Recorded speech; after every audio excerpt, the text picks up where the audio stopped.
ছিলাম আমার আব্বুর অফিসে, কারণ এটা তেজগাঁয়, তো তেজগাঁ হাটও দেখবো একসাথে আমরা। তো অনেকক্ষণ ধরে আমি অফিসে বসেছিলাম, এখন চলো হাটে যাই।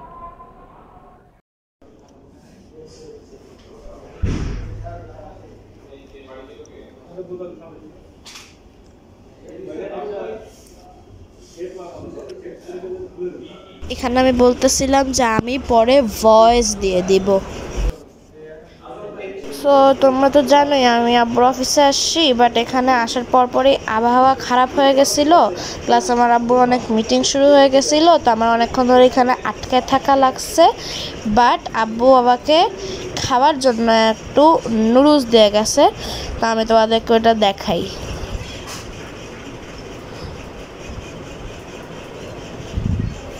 হ্যাঁ, নুডলসটা অনেক মজা, খাইছিলাম আমি, কারণ মজা ছিল। আব্বুর লাঞ্চ, কিন্তু আব্বু অন্য জায়গায় লাঞ্চ করছে। সো এখনই আমরা যাব। সো দেখি কখন যাই।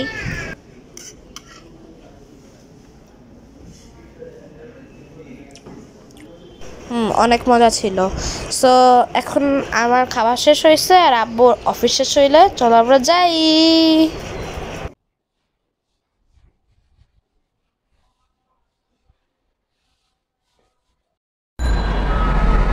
হাসিল কোরবানির একটা অংশ, হাসিল কোরবানির একটা অংশ। হাসিল ছাড়া কেউ গরু বের করবেন না, হাসিল ছাড়া হাতে কেউ গরু বের করবেন না।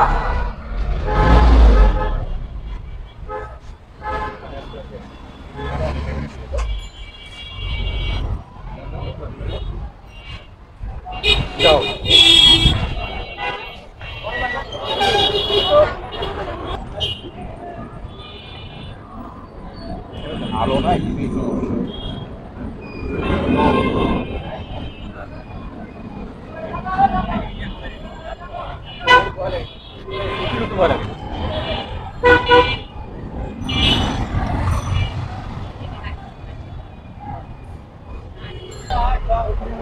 ওইখানে লাইট আছে তো ভালোই।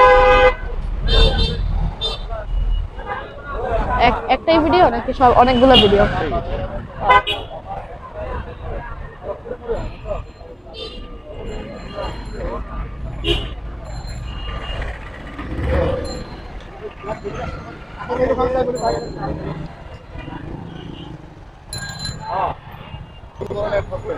এখানে অনেক ভিড় চলতেছে, এই জন্য আমরা হেঁটে হেঁটে এক্সপ্লোর করতেছি। এরকম একটা সুন্দর গরু, মাথার উপরে একটা স্টার আছে।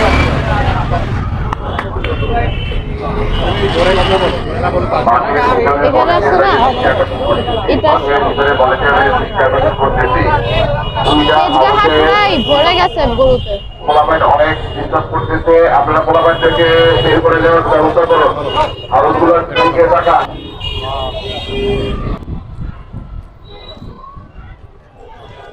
এদিক থেকে তো আমাদেরকে মানে আগের বছর এখান থেকে ঢুকতে দেয়নি।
এখানে আমি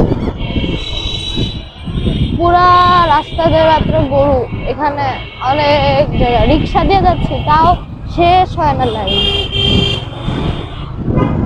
এখন তো রাত, দেখা একটু মুশকিল, সকালে আর একটু ইজি হতো, বাট এখানে পুরা সব গরু ভিডিও এখানে আমি একটু হালকা অকওয়ার্ড হয়ে গেছিলাম, বুঝতেছিলাম না কি বলবো। সো আমি এখানে বাই বাই দিতে ভুলে গেছিলাম। So now bye bye.